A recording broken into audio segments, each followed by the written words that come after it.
I just couldn't believe what I had witnessed.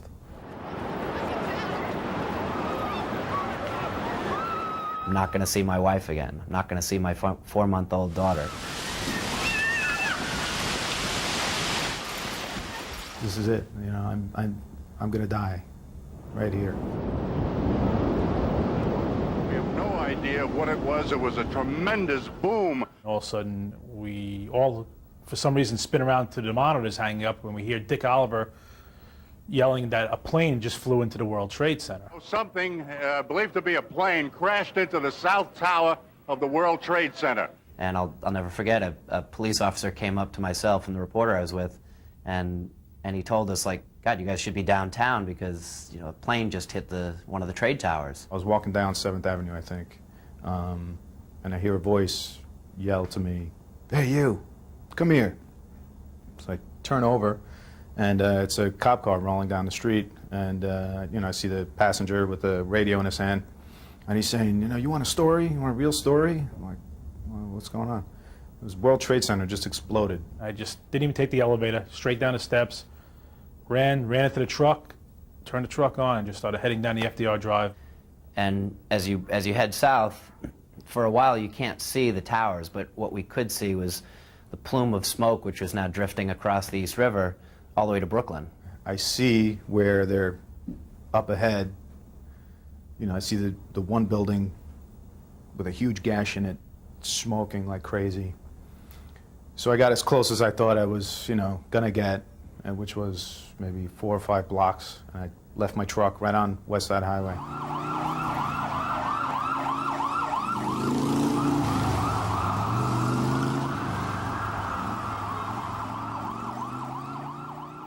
So all I see is this huge explosion. The windows of the stores, which this 2 blocks away, are all blown out. My first reaction was the second plane, maybe there's so much smoke, and he didn't see the building and he flew into it, but I'm like, they don't really come that close down that part of Manhattan. I still didn't know what kind of situation we were in.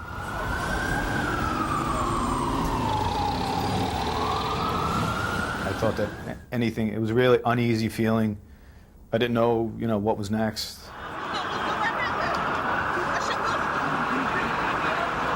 Everywhere I turn, there's something going on. The first thing I started to shoot, police emergency service vehicles were coming in, and I just, you know, started rolling. Sirens were wailing. I'm rolling on that.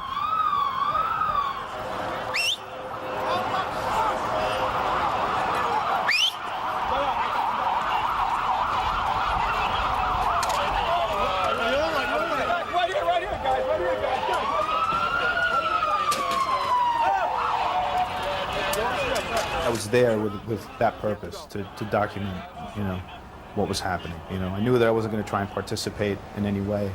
I knew that there was people there that were helping people, and that knew how to help people way better than I could, you know. Do me a favor, I want nobody else getting hurt.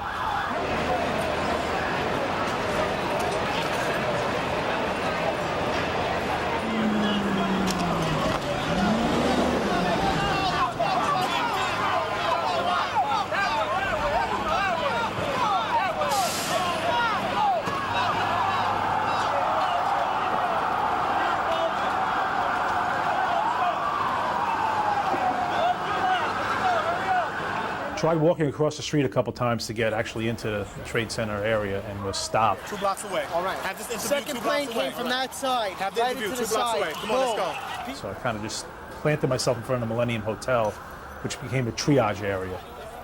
And they just started bringing all the people out who were injured, being carried, walking. Let's go, Bob. Let's keep it moving.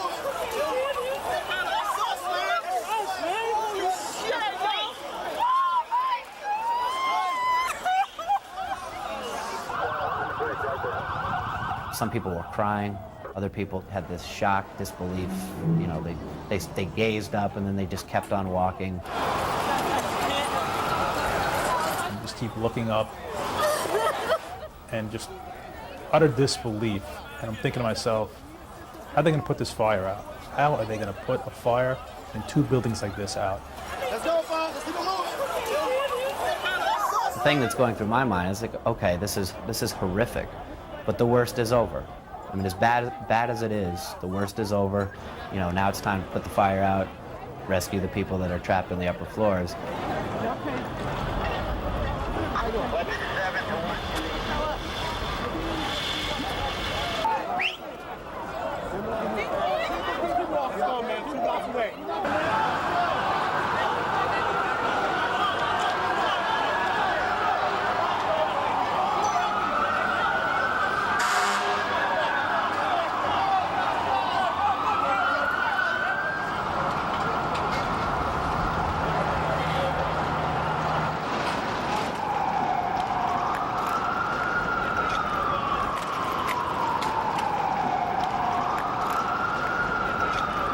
So I'm walking through Building 4, past the security desk, and through the back of Building 4, out into the plaza, which is an open square out in between the both towers. When I walked out there, I really felt that I was in a dangerous place. You know, I didn't really want to spend too much time there. You know, I was really uneasy, and that's when the destruction really hit me when I was out there. You know, the plaza was completely empty and just destroyed and strewn with falling debris. Things were still falling continuously out of the sky. Glass, paperwork, huge pieces of sheet metal. Stuff was just raining down continuously out of the sky. It was surreal. It was definitely surreal. I didn't, you know, it was just so overwhelming. And what kind of added to that feeling was seeing the destruction that was going on and watching these buildings burn. And in the plaza, there's this speaker system that has music piped through out onto the plaza. You know? So the minute I stepped out there, I heard this music, and it was almost like a music box kind of thing. It was kind of music playing.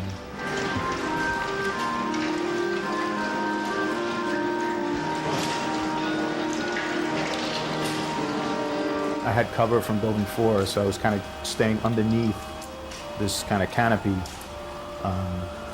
so as to not be hit by falling debris. At one point, I stepped out onto like a little footbridge where I could see Liberty Street, and I could see the south wall of the South Tower, and it was complete destruction. Cars were on fire.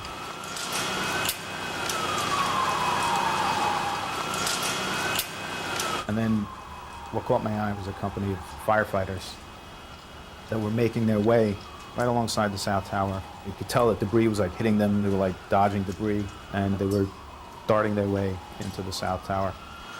The one thing I'll never forget, just for that brief moment where I stopped videotaping, I'm looking up at the towers, and that's when I personally saw, you know, a body just flailing. Arms flailing. I look up and I see something that kind of caught my eye, so I zoomed in as far as I could. Oh, there's somebody waving. There is. Yes. And I see that it's somebody waving their jacket. And they had to be up at high 70s, 80th floor, just below the line where there was like a raging inferno over this person's head. And this man was brave enough to try and figure out a way that he was going to get down, you know? He was standing out on the edge on like the 80th floor, trying to wave for help. I think he's hanging on something. Being lowered. He's being lowered? He started what looked like to me, and I think I even mentioned it on tape, I say he's being lowered.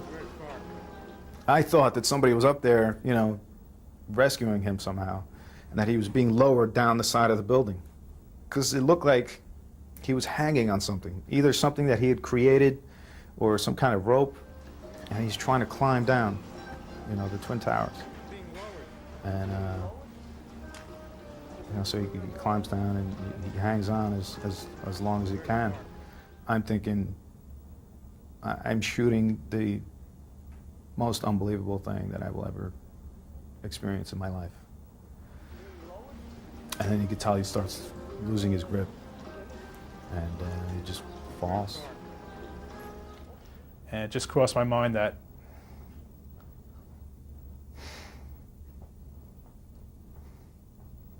how bad it had to be up there, if that's their choice. I just decided that I'd kind of had enough of being out there, and I made my way back through Building 4, out the entrance that I came in, back out onto Church Street. I remember shooting, it was like a vegetable stands out there and food stands, and they were just deserted, you know, so it was all still bizarre and surreal to me. And as I'm doing that, I'm standing on Church Street, and I see one of my friends, who was a police officer, Glenn Pettit, walking up the street, and he's got a camera with him. It was almost like a calming kind of thing. It was like the one familiar thing that happened, you know, during that chaos. You know, I see Glenn walking up the street, and he comes right up to me, you know, and I'm like, hey, Glenn, you know, what's going on? And he's like, this is definitely a terrorist attack, Jack. You know, it was like, I would just get out of here. I would get as far away as possible. Glenn starts making his way towards the building, you know, and I kind of make like I'm gonna follow him, you know, and he says, no, don't follow me, do not follow me. He was like, I would just get away, get as far away as you can. So he was very like official, very, you know, serious about what was going on, you know. At that same time, a fire company arrived, and they were all making their way into Building 4. And, you know, they're all single file. So I start shooting. And I start shooting these guys, walking in one by one into Building 4.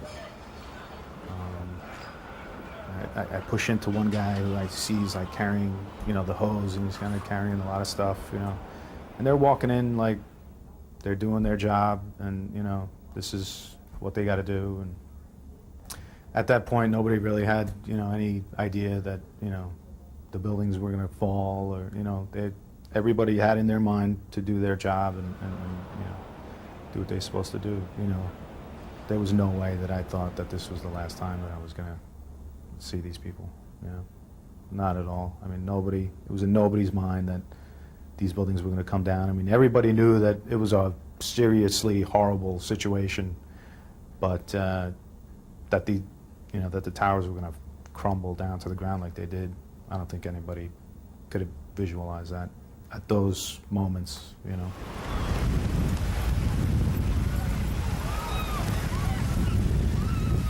You know, you hear this rumble. I look up and I just see, you know, the clouds starting to form. I said, oh, here comes the top of the building. And I'm only thinking again, maybe it's a little naive, here comes the top of the building down. You know, which way is it gonna go? And instinctively just kind of grabbed my camera and cradled it, and I started rolling. I look up with my camera rolling, and I see the tower start to crumble. The tower just kind of, top of it went to the side a little bit, and just started getting louder and louder and louder, and pancaking down onto itself. The South Tower was coming down, and you just heard this, I mean, you could feel the ground shaking below you. It was that, you know, just the debris and the tower coming down, crashing to the street, and as the camera spins around, you see people falling down on the street, just running. And I put the camera backwards and start running. And I ran as fast as I could.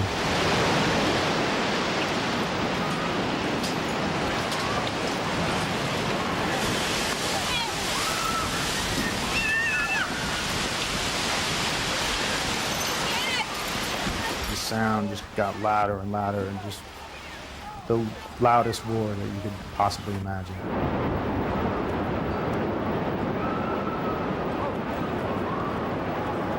You just see this tornado cloud just bouncing off the building, which is the entire debris field of the South Tower, just kicking off of buildings with the most intense force, just unbelievable.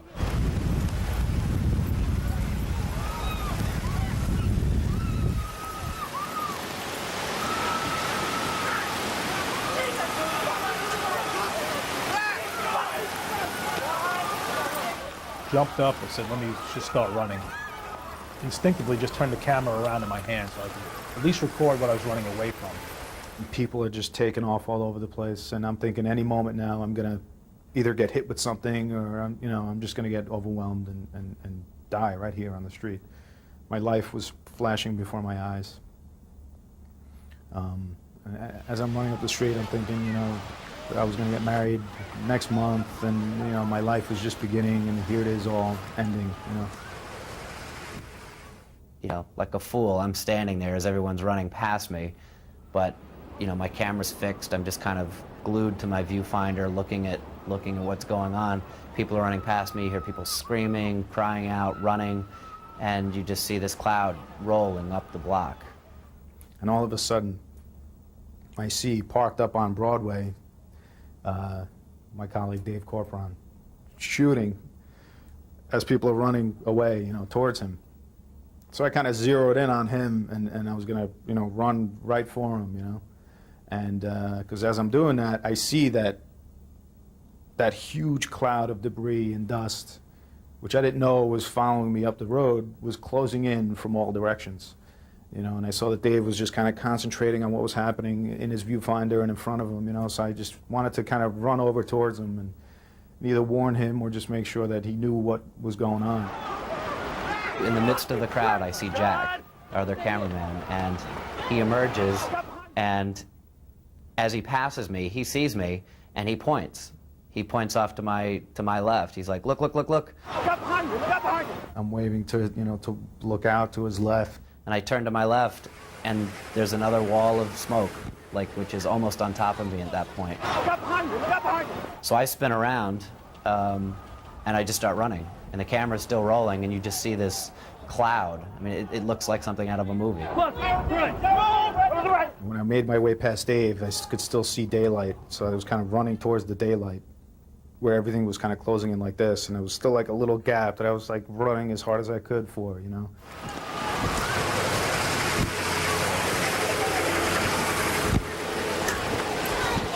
Everything, just started closing in. And there's still this chaotic, huge sound, and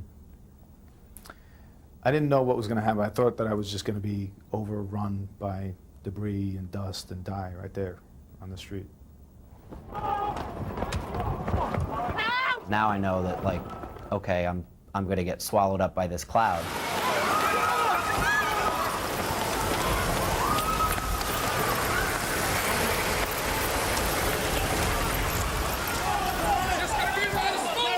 Every block, it was just smoke coming. Because I had just sprinted, about 50 yards, after that cloud slammed me in the back and I kind of pushed forward and closed in from all directions, I took in a huge breath of dust and debris that I was choking on it. And it just went black within seconds. It didn't get like brown, gray, black. It was brown smoke and then darkness.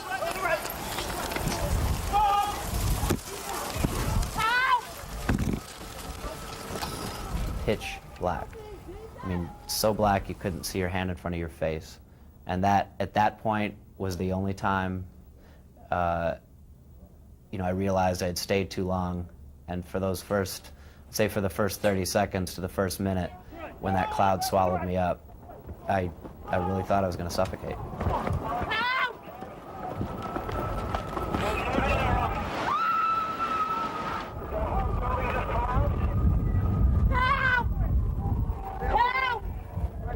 And I'm choking to death right on the street. And I'm thinking, I'm going to choke to death. And I could just wheeze enough breath through that I could still kind of breathe, I couldn't swallow, and my mouth was just locked open, and I was just kind of wheezing air. And I took my shirt and I covered my mouth so that nothing more would enter, and I was hunched over and trying to feel my way, hoping that I was still walking away from the destruction.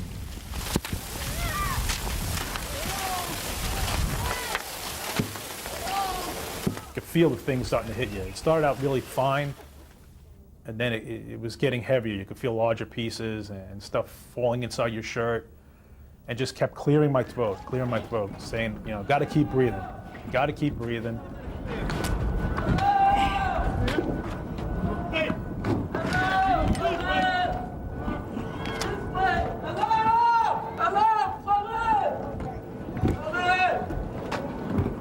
I could feel my throat burning, my eyes burning. I couldn't see my hand in front of my face. Slamming into phone booths.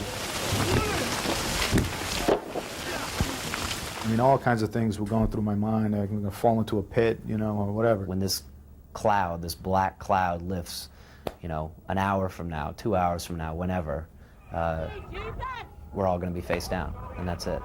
I'm gone. Help! Help!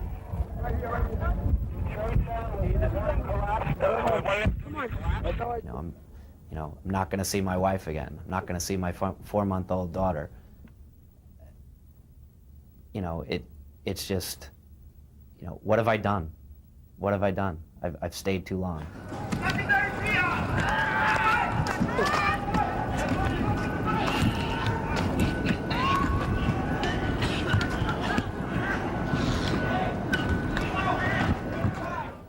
And then it just got silent for a while.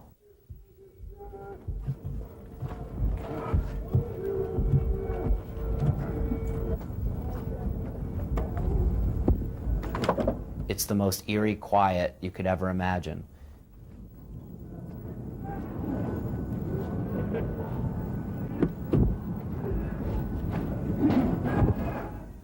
Almost like, you know, the day after a huge snowstorm, where it's just kind of serene and silent outside. You could feel on the back of your neck all this warm ash, you know, just hitting the back of your neck. I mean, the sound was very muffled. I mean, people were screaming at the top of their lungs, who were probably standing, you know, 50 feet from me, and it sounded like they were, you know, a mile away. It was just muffled hollers. Help me, help me. People calling people's names. You know, people just in shock.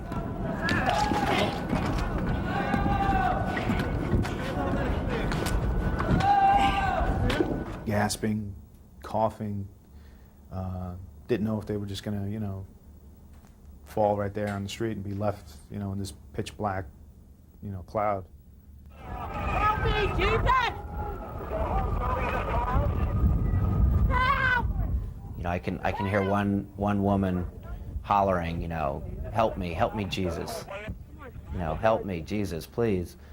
And, you know, I didn't even know where she was. I mean, she could have been 5 feet from me, but I wouldn't have known it. So I just kept walking and slowly trying to find my way anywhere to a building, something like that. And eventually, I passed a police scooter, and the headlight was on the scooter, and I could see just a little bit. It was very murky. And it just passed over, the cloud passed over, and it got black, and then a little lighter, and then a little lighter, and then just hazy to a point where you could see. All the smoke started to lift. The debris started to settle, and I made my way into like an alcove of a store. I put my camera down, and I kind of hunched over, and I was going to try and clear my throat. So I did that. I was just kind of hunched over, and I was clearing my throat. And I said, you know, I just kind of lost it. I just put my camera down, and I sat down. I just couldn't move. I couldn't go any further, you know. I thought we ran a lot further than we did, and we really didn't get that far. I'd made it about a block from where I initially was. I kind of gathered myself, and I started shooting again. My lens kind of cleared up, and I brushed off like an inch of dust off of it. It still worked. I was like in shock that this camera was still working.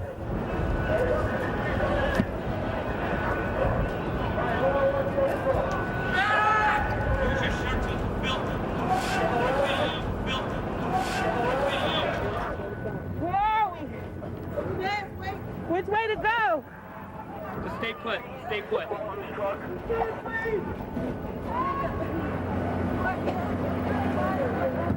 I'll never forget there were a couple of guys in suits, who they were near the side of a car on the sidewalk. They stood up, just covered head to toe in ash, dust. Then I saw this EMS worker. He crawled out from below a police car. Just had this dazed look. I pointed the camera at him, and he just had this dazed look on him, like, oh my God, what just happened? Everyone is like covered in thousands of people down right now. Stay low! Everybody stay low!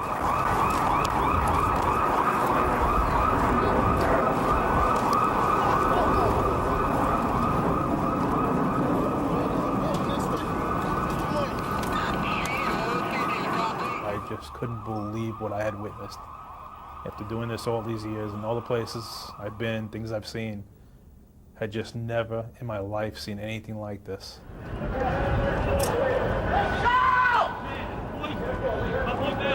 It looked like a nuclear holocaust. It was like a mess. Downtown turned into a war zone.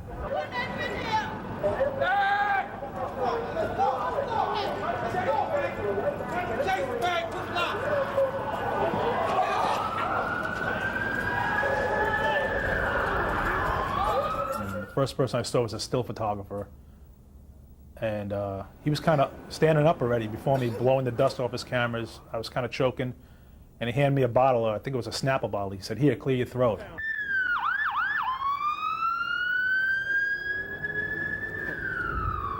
Okay, I don't know where we are. Where do we go?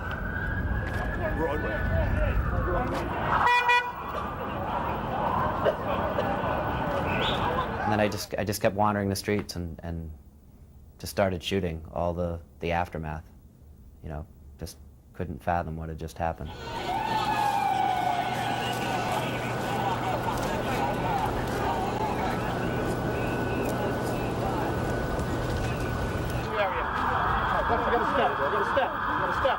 I just didn't think. I felt like we were far enough away. In hindsight, I didn't realize how close we were.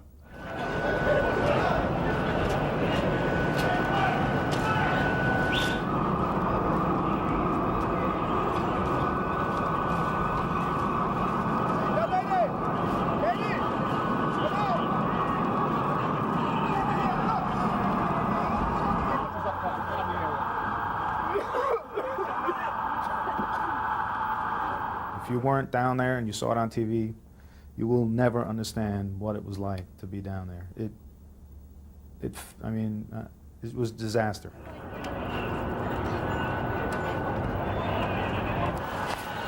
a couple of blocks up on the west side highway. We're like right a block away.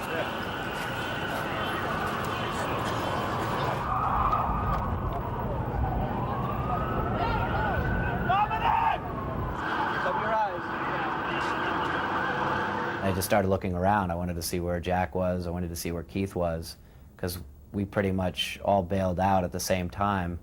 And when the cloud swallowed us all up, we were probably within 50 or 60 feet of each other.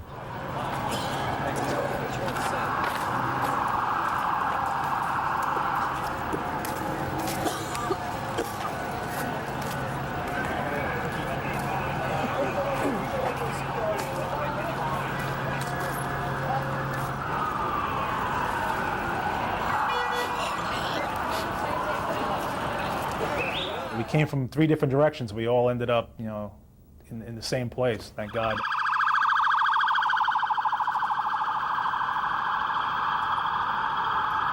I see a figure kind of hunched over, and he stood up, and it was Dave. So I walk over and in complete shock.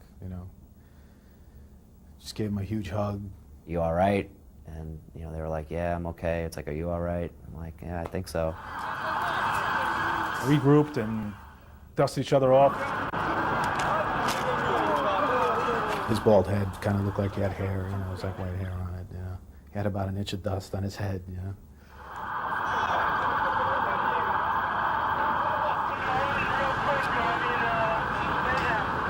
We ended up walking towards Pace University, and before we made it to Pace, we started to hear the second tower collapse. We heard another rumble, and people were speculating that it was the second tower that was coming down, and people were started running all over again. So it was kind of like, oh my God, this is happening again.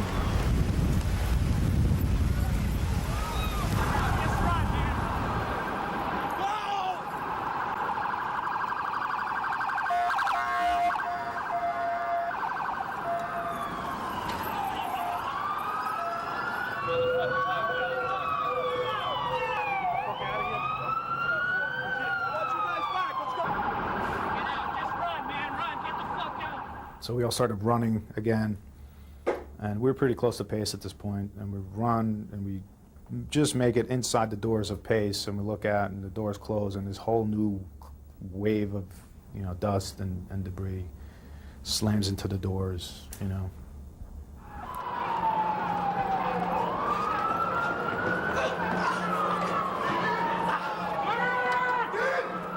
Get in, you idiot!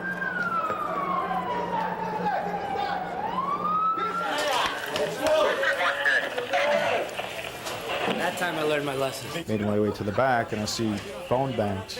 People are jamming those phones, you know, calling loved ones, crying on the phone, screaming,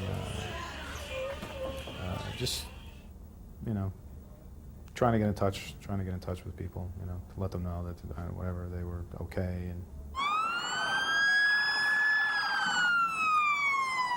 You know, now the thoughts come back immediately to my wife, who's home, and you know, she's right across the East River at home, and you know, now I'm thinking I've got to call my wife.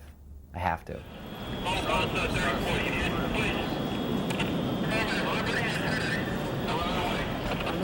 one thing I wanted to do was get in touch with my fiance, Maria, you know, let her know that I was okay.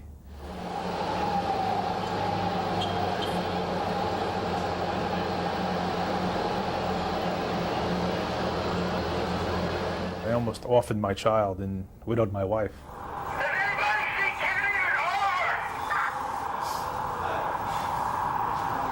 In my mind, I know my wife is at home right now, and she thinks I'm dead. You know, she thinks I'm dead.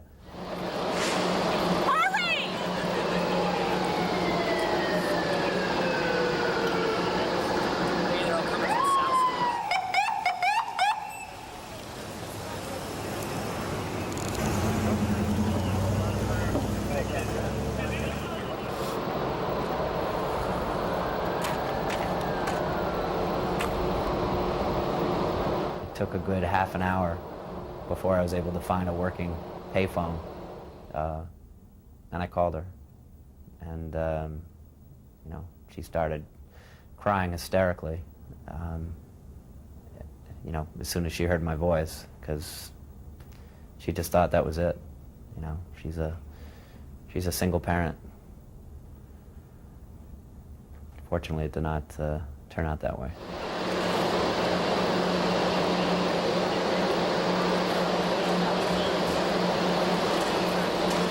I remember her yelling at me to come home. She was yelling at me over and over again to come home, and, you know, I can't believe that you're down there. Why are you down there? Get out of there. You know, come home, come home.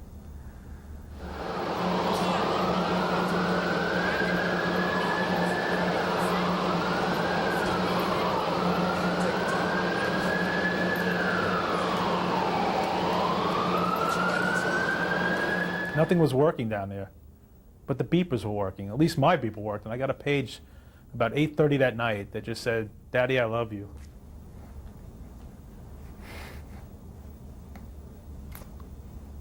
God!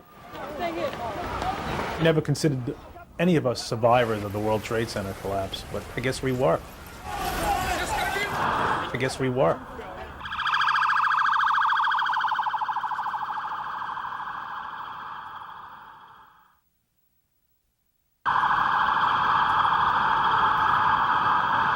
feel something. Cover your eyes.